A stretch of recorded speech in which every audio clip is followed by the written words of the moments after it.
नमस्कार दोस्तों, स्वागत है आपका हमारे इस यूट्यूब चैनल पे जिसका नाम है गुरुजी एजुकेशन हब। हम चर्चा कर चुके हैं lesson first, lesson second, 12th class geography, माध्यमिक शिक्षा बोर्ड राजस्थान। तो उसी क्रम में आगे चलते हैं। मैं रोहित शर्मा। आज हम चर्चा करने वाले हैं अध्याय 3, जनसंख्या वितरण, घनत्व एवं वृद्धि। इस लेसन के अंदर हम आज चर्चा करेंगे जनसंख्या परिचय, विश्व जनसंख्या का असमान वितरण, जनसंख्या वितरण को प्रभावित करने वाले कारक। ये 3 बिंदु हैं। इन 3 बिंदुओं के बारे में आज विस्तृत हम चर्चा करेंगे। जैसा कि मैं आपको पहले बता चुका हूँ, हम जो भी टॉपिक पढ़ते हैं उस टॉपिक के संबंधित हम मैप, डायग्राम, रेखाचित्र आदि के माध्यम से उस टॉपिक को समझते हैं, जिससे वह टॉपिक याद करने में बहुत आसान रहता है और हमारी जो परमानेंट मेमोरी होती है, स्थायी मेमोरी, उसके अंदर सुरक्षित हो जाता है। ठीक है, तो उसी क्रम में आज हम चलते हैं। जैसे कि हमने कहा था, जनसंख्या के बारे में हम चर्चा कर रहे हैं। तो जनसंख्या क्या होती है? किसी समय किसी क्षेत्र विशेष में आबादी की कुल संख्या जनसंख्या कहलाती है। अब जनसंख्या है तो उसका वितरण आपने देखा होगा, सभी जगह वितरण उसका असमान दिखाई देता है। कहीं कि किसी प्रदेश की जनसंख्या कम है, किसी प्रदेश की जनसंख्या ज़्यादा है। तो जनसंख्या का स्थानिक वितरण जनसंख्या वितरण कहलाता है। अब जनसंख्या वितरण है तो उसका घनत्व भी अलग अलग होता है। तो घनत्व उसके क्षेत्रफल के आधार पर नापा जाता है। तो प्रति वर्ग किलोमीटर क्षेत्र में निवास करने वाले लोगों की संख्या जनसंख्या घनत्व कहलाती है। तो हमने देखा जनसंख्या, उसका वितरण, उसका घनत्व। तो जनसंख्या घनत्व को प्राप्त करने के लिए 2 तत्वों की आवश्यकता होती है, कुल जनसंख्या व कुल क्षेत्रफल। कुल जनसंख्या तो आबादी की गणना करके प्राप्त कर सकते हैं कि कितने लोग हैं, उनकी गणना कर लेंगे तो उससे आबादी हमें प्राप्त हो जाएगी। वह कुल क्षेत्रफल के लिए मान की विशेष क्षेत्र की आकृति आयताकार है।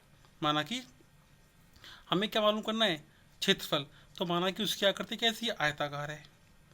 तो आयतक का क्षेत्रफल लंबाई गुणा चौड़ाई होती है, अर्थात लंबाई और चौड़ाई को मल्टीप्लाई करेंगे तो जो प्राप्त होगा हमें वह क्षेत्रफल की आकृति के अनुसार हमें प्राप्त होगा। उस यदि आयताकार है, यदि हम वृत्ताकार होंगे तो वृत्त वाला सूत्र यहाँ लगाएंगे, यदि वर्गाकार आकृति होगी तो वर्ग वाला सूत्र लगाएंगे।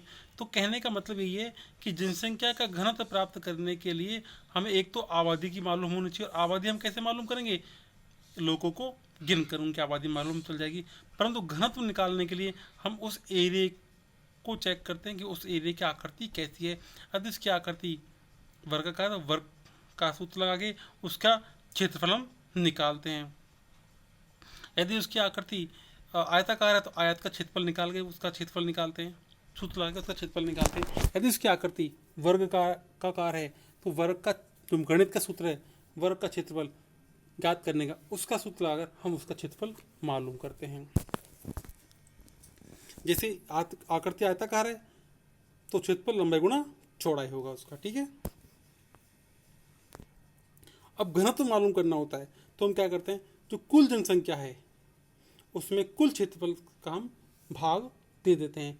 ऐसा करने से हमें जनसंख्या का घनत्व प्राप्त हो जाता है। यह हमें जनसंख्या घनत्व प्राप्त हो गया, परंतु हमने देखा है कि विश्व में कई देश हैं और प्रत्येक देश की अलग अलग जनसंख्या है, तो जनसंख्या असमान है। तो जनसंख्या का जो वितरण है वो असमान प्रकार से देखा गया है। तो ये असमान प्रकार से कैसे, कहाँ कहाँ असमानता है, उसका भी हम विस्तृत चर्चा कर लेते हैं। तो विश्व की जनसंख्या असमान वितरण, UNO United Nation Organization report के अनुसार वर्ष 2013 में विश्व की कुल जनसंख्या 714 करोड़ है। एशिया विश्व का सर्वाधिक जनसंख्या वाला महाद्वीप है, जिसमें विश्व की लगभग 60% जनसंख्या निवास करती है। तो एशिया जो है विश्व का सबसे अधिक आबादी वाला क्षेत्र है, जहाँ पर विश्व की 60% जनसंख्या निवास करती है। और एशिया के अंदर कई देश आते हैं, जैसे भारत, चाइना, बांग्लादेश, श्रीलंका, पाकिस्तान, कजाकिस्तान आदि देश जो हैं वो एशिया महाद्वीप के अंदर आते हैं। तो एशिया जो महाद्वीप की जनसंख्या है वो विश्व की 60% सर्वाधिक आबादी वाली जनसंख्या है। उसी क्रम में आगे चलते हैं और पाते हैं कि दक्षिण अमेरिका में 5.62% तथा ओशिनिया में न्यूनतम 0.53% जनसंख्या निवास करती है। तो आप देख रहे होंगे एशिया में तो बहुत ज़्यादा है, जबकि दक्षिण अमेरिका का जो क्षेत्र है मात्र 5.62 एंड ओशिनिया जो 15 प्रमुख देश हैं उनसे मिलकर बनता है, उसे कहते वो है ओशिनिया देश। और ओशिनिया में कौन कौन से देश आते हैं, जैसे Australia, Fiji, Kiribati, New Zealand, Nauru, Papua New Guinea, Marshall द्वीप समूह, Micronesia, Palau, Tonga, Vanuatu, Samoa, Solomon द्वीप, ऐसे कई देश आपस में मिलकर एक ओशिनिया देश बनाते हैं, जहाँ पर 0.53% जनसंख्या ही निवास करती है। अब हम दक्षिण अमेरिका का एक वर्ल्ड मैप देख लेते हैं। ये आपको दक्षिण अमेरिका का वर्ल्ड मैप दिखाई दे रहा होगा, ठीक है। यहाँ पर 5.62% जनसंख्या निवास करती है। और इस पिक्चर में आप देख रहे होंगे कि दक्षिण अमेरिका में कौन कौन से प्रदेश शामिल किए गए हैं। इन सभी की जनसंख्या 5.62% है। इसी क्रम में आगे चलते हैं। पृथ्वी की जनसंख्या पृथ्वी के 14% भाग पर निवास करती है। विश्व का लगभग 2/3 भाग निर्जन है, मतलब 2/3 जो पृथ्वी का भाग है वहाँ कोई भी जनसंख्या निवास नहीं करती, बस 14% भाग पर ही निवास करती है। यहाँ आप एक ग्लोब देख रहे होंगे, यहाँ बीच में मध्य में एक रेखा है, उसके नीचे आप देखते हैं तो सिर्फ समुद्र है, जबकि ऊपर उत्तरी ध्रुव की तरफ उत्तरी साइड में आप देखते हैं कि विश्व के प्रमुख देश हैं, जबकि दक्षिण में कम आपको भूमि दिखाई देती होगी।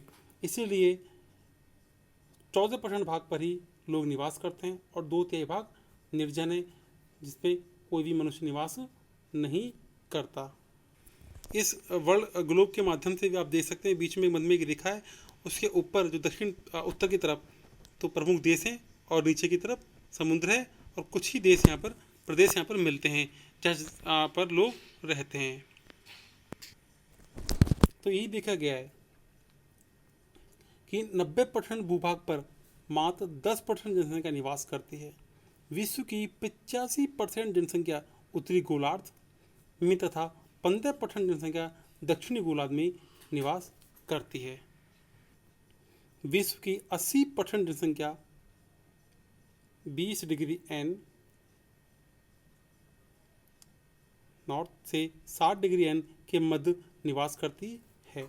इसको एक बार हम समझ लेते हैं एक डायग्राम के माध्यम। आपको एक इमेज दिखाई दे रही है, इसके अंदर बताया गया है, हम देख पा रहे हैं कि विश्व की जो 80% जनसंख्या है 20 डिग्री एन से 60 डिग्री एन के मध्य में ही निवास करते हैं।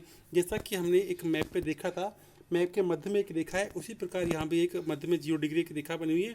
उसके नीचे हम देखते हैं कि कुछ ही देश हैं जहाँ पर लोग निवास करते हैं, जबकि अधिकांश जो हैं लोग वो 20 डिग्री एन से 60 डिग्री एन के मध्य में ही निवास करते हैं। विश्व जनसंख्या का लगभग 75% भाग महाद्वीपों के किनारे पर ही बसा हुआ है। विश्व की लगभग 80% जनसंख्या सागर तल से 500 मीटर ऊंचाई तक के क्षेत्रों में निवास करती है। वर्ष 2013 के आंकड़ों के अनुसार जनसंख्या के मामले में प्रथम, द्वितीय व तृतीय स्थानों पर क्रम से चीन, भारत व यूएसए आते हैं। सबसे अधिक जनसंख्या चीन में, फिर भारत, फिर यूएसए के अंदर आती है।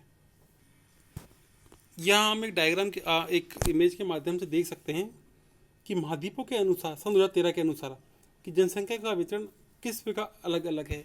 एशिया जो महाद्वीप है, जो जनसंख्या बात कर रहे हैं वो मिलियन में बात कर रहे हैं, तो जनसंख्या जो है एशिया महाद्वीप की सर्वाधिक है, आपको बताया गया है। और एशिया महाद्वीप आप देख सकते हैं, ये रहा, यहाँ पर काफ़ी सारे देश सम्मिलित हैं। इस एशिया महाद्वीप की जनसंख्या है 4302 मिलियन है, मतलब विश्व की जनसंख्या का 60% यहाँ पर निवास करता है।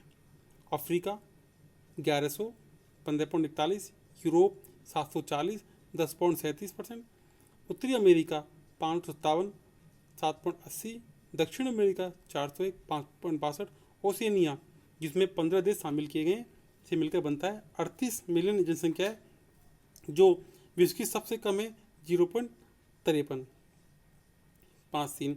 तो इसमें का कुल 7,138 मिलियन जनसंख्या है और 100% हो गया पूरा ये ना। तो अपन यहाँ चेक कर पाएंगे, चेक कर सकते हैं सर। और ये एक ग्राफ के माध्यम से हम चेक कर सकते हैं कि सबसे अधिक जनसंख्या यूरोप, अफ्रीका, यूरोप, उसी पर घटते क्रम में उत्तरी अमेरिका, दक्षिण अमेरिका, ओशिनिया। हम ये बात कर रहे हैं विश्व जनसंख्या 2013 के अनुसार। हमने देखा, जाना मैप के द्वारा कि कहाँ कितनी परसेंट जनसंख्या निवास करती है, किस महाद्वीप में कितने परसेंट जनसंख्या निवास करती है और कैसे कैसे उसका निवास है। अब इसी क्रम में आगे चलते हैं कि विश्व की 80% जनसंख्या जो हम पढ़ चुके हैं, जो आपको मैं बता चुका हूँ, फिर इसको भी एक बार रिवाइज कर लेते हैं। विश्व की 80% जनसंख्या 20 डिग्री एन से 60 डिग्री एन के मध्य निवास करती है। विश्व जनसंख्या का लगभग 75% भाग महाद्वीपों के किनारों पर बसा हुआ है। विश्व की लगभग 80% जनसंख्या सागर तल से 500 मीटर ऊंचाई तक के क्षेत्रों में निवास करती है। वर्ष 2013 के आंकड़ों के अनुसार जनसंख्या के मामले में प्रथम, द्वितीय व तृतीय क्रम से चीन, भारत व यूएसए आते हैं। उसी क्रम में आगे चलते हैं और विश्व की जनसंख्या वितरण के आधार पर निम्न 4 भागों में हमने बांटा है कि जनसंख्या का वितरण के आधार पर 4 भाग हमने बनाए हैं, जिसमें सबसे पहला है सघन जनसंख्या वाले प्रदेश, जहाँ बहुत ही लोग बहुत ज़्यादा मात्रा में रहते हैं, वो सघन क्षेत्र कहलाता है। विश्व के 5 प्रदेश ऐसे हैं जहाँ सघन जनसंख्या निवास करती है, जहाँ जनसंख्या घनत्व भी अधिक है। इन क्षेत्रों में पूर्वी एशिया, और पूर्वी एशिया में चीन, जापान, दक्षिण कोरिया, ताइवान व हांगकांग। दूसरा है दक्षिण एशिया, जिसमें भारत, पाकिस्तान, श्रीलंका, बांग्लादेश व नेपाल, इन संपूर्ण दक्षिण पूर्वी एशिया।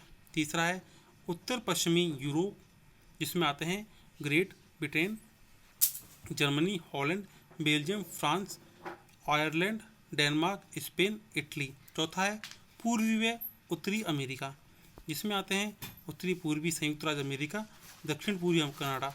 उत्तरी अमेरिका में सन 1779 की औद्योगिक क्रांति के उपरांत जनसंख्या तीव्रता में बढ़ी है। औद्योगिक क्रांति है तो डेफिनेटली लोग प्रवास तो करेंगे, जिसके कारण वहाँ पर जनसंख्या तीव्रता से बढ़ी है। अब है जनसंख्या, सामान्य जनसंख्या के प्रदेश जहाँ पर जनसंख्या सामान्य है, जैसे एंडीज पर्वत। यहाँ एंडीज जो पर्वत है, यहाँ पर जीवन बहुत मुश्किल है, बहुत कठिन प्रतिकूल कंडीशन है, फिर भी यहाँ पर लोग रहते हैं, क्योंकि यहाँ पर तांबे की खान है। और तांबे की खान है तो डेफिनेटली यहाँ उद्योग धंधे लगेंगे, उद्योग धंधे लगेंगे तो लोग वहाँ पर जाएंगे काम धंधे की तलाश में, और काम धंधे की तलाश में जाएंगे तो प्रवास वहाँ पर रहेंगे, अपना आवास बनाएंगे। तो उसके कारण कठिन परिस्थिति होने के कारण भी यहाँ पर अधिक लोग निवास करते हैं। तो एंडीज पर्वत पर जहाँ प्रतिकूल परिस्थितियाँ मौजूद हैं, परंतु तांबे की उपलब्धता के कारण मानव ने यहाँ प्रकृति के साथ अनुकूलन कर लिया है। इसी प्रकार कनाडा के यूरेनियम शहर में यूरेनियम, पश्चिम ऑस्ट्रेलिया में सोने की उपलब्धता के कारण जनसंख्या निवास करती है। भाई जहाँ पर जो रोजगार होगा वहाँ लोग जरूर जाएंगे। अब वहाँ चाहे कंडीशन कैसी भी हो, स्थिति प्रतिकूल हो, परंतु यदि आपको व्यवसाय मिल रहा है, भाई गुड़ और चीनी वाला उदाहरण पर ले सकते हैं, गुड़ होगा तो चींटियाँ भी जाएंगी। तीसरा विरल जनसंख्या के प्रदेश। विरल अर्थात हल्का, जलवायु तथा उच्चावच की विषम परिस्थितियों के कारण इन प्रदेशों में विश्व की मात्र 5% जनसंख्या ही निवास करती है। जिसे हमने पिछले चैप्टर में पढ़ा था सेकंड में, कुछ जनजातियां हैं जो निवास करती हैं, विषम परिस्थितियां फिर भी लोग निवास करते हैं, इसलिए जनसंख्या कम भी है उधर। अति न्यूनतम जनसंख्या वाले प्रदेश, कठोर जलवायु प्रदेश जैसे उष्ण मरुस्थल या अति शीतल प्रदेशों में लगभग ना के बराबर जनसंख्या निवास करती है, क्योंकि यहाँ जो निवास करते हैं वो साहसी लोग होते हैं, जैसे एस्किमो हुआ, हमने पढ़ा है, बुश्मन जनजाति के लोग हुए, वो इस तरह के लोग इन कठिन परिस्थितियों में जहाँ बहुत ठंड है, 0 डिग्री टेम्परेचर से भी डाउन रहता है, उधर बर्फ़ रहती है हमेशा, फिर भी वहाँ लोग जीवन यापन करते हैं, शिकार करके अपना जीवन यापन करते हैं। तो वहाँ की परिस्थितियों के कारण परिस्थितियों में अपने आप को ढालते हैं, तो वहाँ ना के बराबर जनसंख्या निवास करती है। यहाँ हम देख सकते हैं इस मैप में कि जहाँ जहाँ पर अब ब्लैक बिल्कुल दिखाई दे रहा है, ये वाला जो क्षेत्र है जो ब्लैक ब्लैक दिखाई दे रहा है, यहाँ पर सघन जनसंख्या निवास करती है। और जहाँ पर खड़ी लाइन दिखाई दे रही है आपको, यह सामान्य जनसंख्या निवास करती है। और जहाँ खड़ी तो दिखाई दे रही है पर बिल्कुल हल्की हल्की डॉट बीच में, वहाँ पर विरल जनसंख्या निवास करती है। उसके अलावा जो है वो अति न्यून जनसंख्या निवास करती है। अब हम चर्चा करेंगे जनसंख्या वितरण को प्रभावित करने वाले कौन कौन से कारण हैं जो जनसंख्या को वितरित करने के लिए कारक होते हैं। तो जिसमें सबसे पहला विश्वव्यापी कारक। तो विश्वव्यापी कारक में ऐसे कारक हैं जो पूरे विश्व की संरचना पर लागू होते हैं, जिसमें पहला है अवस्थिति। किसी भी देश की स्थिति कैसी है, अर्थात वह किस अक्षांश व देशांतर में स्थित है, उस अक्षांश देशांतर के कारण वहाँ की जलवायु, वहाँ के वनों की स्थिति, वहाँ का जलीय संसाधनों की स्थिति आदि का सीधा असर वहाँ की आबादी पर पड़ता है। दूसरा है जलवायु दशा। जिस अक्षांश देशांतर पर हमारी स्थिति होगी, वहाँ ऐसी जलवायु होगी, वह जलवायु दशाएं आबादी को आकर्षित करेंगी या परिकृषित करेंगी। आकर्षित करेंगी तो आबादी सघन होगी और परिष्कृत करेंगी तो आबादी विरल होगी। तीसरा है धरातल। हमारा धरातल किस प्रकार का है, यह मैदानी है या पहाड़ी है या पठारी क्षेत्र का है। यह स्थिति हमें बताती है कि आबादी को आकर्षित करेंगे या परिष्कृत करेंगे। चौथा है समुद्र तल से ऊंचाई। समुद्र तल से 500 मीटर की ऊंचाई जनसंख्या को आकर्षित करती है। जैसे एशियाई देश वे समुद्र जल से सिंचाई की ओर जनसंख्या निम्न रहती है, जैसे हॉलैंड देश। तो हमने पढ़ा विश्वव्यापी कारक जो पूरे विश्व पर प्रभाव डालते हैं। अब है प्रादेशिक कारक। प्रादेशिक कारक में पड़ता है भूमि की बनावट। भूमि की बनावट कैसी है, स्थलाकृति कैसी है, चट्टानें कैसी हैं, भूरे भूरे पहाड़ हैं या कठोर पहाड़ हैं, आदि बातें भी आबादी को आकर्षित करती हैं या परिष्कृत करती हैं। जल की आपूर्ति। इतिहास में देखने को पता चलता है कि विश्व की बड़ी बड़ी सभ्यताओं ने जल के पास रहना पसंद किया है, अर्थात जल मानव सभ्यता को आकर्षित करता है क्योंकि दैनिक जीवन की आवश्यकताओं को पूर्ति के लिए जल आवश्यक है। राजस्थान के संदर्भ में देखें तो पश्चिमी राजस्थान मरुस्थलीय है, अतः वहाँ जनसंख्या विरल है। वह पूर्वी राजस्थान में जनसंख्या सघन है। फिर मिट्टी। मिट्टी का सीधा संबंध कृषि से। कृषि अच्छी होगी तो आबादी को आकर्षित करेगी।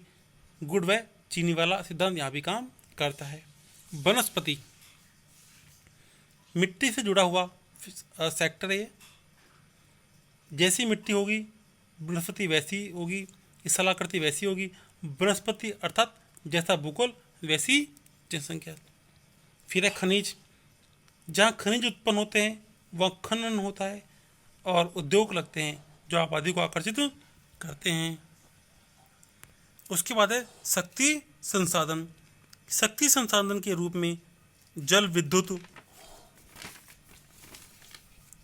ऊर्जा, परमाणु ऊर्जा और सौर ऊर्जा, भूतापीय ऊर्जा या ज्वारीय ऊर्जा हो, जो अपनी शक्ति सिद्ध करेगा और जनसंख्या को आकर्षित करेगा। ये तो थे आपके प्रादेशिक कारक। अब हम चर्चा करेंगे सांस्कृतिक कारक। सांस्कृतिक कारक में है पहला आर्थिक व्यवस्था। जहाँ पर रोजगार उपलब्ध होगा, लोगों को अधिक उन्नति दिखाई देगी, वह जनसंख्या आकर्षित होगी। दूसरा है उन्नति स्तर। लोग गांवों को छोड़कर शहरों की ओर आकर्षित होते हैं क्योंकि शहरों में योग्यता के आधार पर रोजगार उपलब्ध रहते हैं। इसके कारण गांवों की जनसंख्या विरल व शहरों की जनसंख्या सघन हो जाती है। इसके बाद राजनीतिक स्थिति। किसी देश की प्रादेशिक की राजनीति स्थिति उन्नत है अर्थात उस देश या प्रदेश में राज्य स्तर पर, राष्ट्र स्तर पर महत्वपूर्ण निर्णय लिए जाते हैं। यह निर्णय लेने वालों की संख्या या ऑफिस या स्थिति को स्वाभाविक है उद्योगों को, कंपनियों को जिस संख्या को अपनी ओर आकर्षित करेंगे। अगला है मनोवैज्ञानिक कारण। किसी प्रदेश के प्रति लोगों का लगाव एक मनोदशा उस प्रदेश की प्रति बनी होती है। ये स्थिति भी जनसंख्या को आकर्षित करती है। फिर है परिवहन। लोगों का आवागमन के लिए बेहतर संसाधन उपलब्ध होते हैं। जहाँ नेशनल हाईवे निकलता है, ट्रक, बस, रेल, परिवहन की सुविधा उपलब्ध होती है, वह जनसंख्या सघन होती है। फिर व्यापार। सरकार की नीतियों व्यापार के अनुकूल होती है। जैसे भारत के संदर्भ में गुजरात में सरकार की नीति व्यापारियों के हित में होती है, इसलिए गुजरात को व्यापारियों का गढ़ कहते हैं और व्यापारियों को आकर्षित करती है। अब पढ़ेंगे हम सामयिक कारण, सामयिक कारक। वातावरण के अनुकूलन। जहाँ आबादी वातावरण के अनुकूल हो जाती है वहाँ भी आबादी सघन हो जाती है। पारस्परिक निर्भरता। जब एक व्यक्ति की दूसरे के साथ आवश्यकताओं की पूर्ति होती है तो लोग साथ में रहना प्रारंभ कर देते हैं। जैसे कोई नया बस स्टैंड बनेगा तो डेफिनेटली वहाँ पर चाय की थड़ी खुल जाती है, तो वहाँ पर लोग रहना चालू कर देते हैं। और कुछ भी दुकानें खुल जाती हैं तो वहाँ भी जनसंख्या निवास करने लग जाती है। इसके बाद धर्म। लोग अपने धर्म के त्यौहार, मेले, पर्व आदि को मनाने के लिए भी अपने समुदाय के साथ रहना पसंद करते हैं। अगला है सामाजिक मान्यताएं। लोग अपनी सामाजिक मान्यताओं के कारण भी समाज के साथ साथ रहना पसंद करते हैं। अगला है सामाजिक संरचना। जैसी समाज की संरचना होगी, बुनियादी ढांचा होता है, वैसे ही लोगों के साथ वह रहना पसंद करते हैं। हमने जाना पहचाना जनसंख्या क्या है, उसका घनत्व कैसा है, विश्व में कहाँ जनसंख्या कम है, कहाँ अधिक है, जनसंख्या का विरल सघन स्थिति कैसी है और किन किन कारणों से जनसंख्या का वितरण प्रभावित होता है, वो सारे कारण हमने इस वीडियो के माध्यम से जाने, पहचाने, पढ़े, समझे। प्रत्येक का हमने मैप के आधार पर एक व्यू देखा। हमारा जो प्रयास था आपको पसंद आया होगा, तो अधिक से अधिक शेयर करें। आगामी वीडियो आपको समय पर मिले इसके लिए चैनल को सब्सक्राइब कर लें। सभी ये जो वीडियो बनाई है सभी भूगोल वैज्ञानिकों, शिक्षकों और विद्यार्थियों को समर्पित है। मेरा प्रयास रहा है अच्छी जानकारी आपको उपलब्ध कराना। मेरा प्रयास कैसा लगा, पसंद आए तो कमेंट्स करें। आपकी प्रतिक्रिया आ नहीं रही है, आपकी प्रतिक्रिया मिलने से हमें और ऊर्जा प्रदान होती है, हमारा मनोबल बढ़ता है और हम और अच्छी मेहनत करके एक अच्छी वीडियो, एक सीरीज आपके लिए लाते हैं, जिससे आपकी नॉलेज और आपका ज्ञान विकसित हो, और आपको अच्छे अंक मिले। यदि आपको पसंद आई तो प्लीज़ लाइक करें, सब्सक्राइब करें। आज के लिए इतना ही। धन्यवाद। जय हिंद, जय भारत।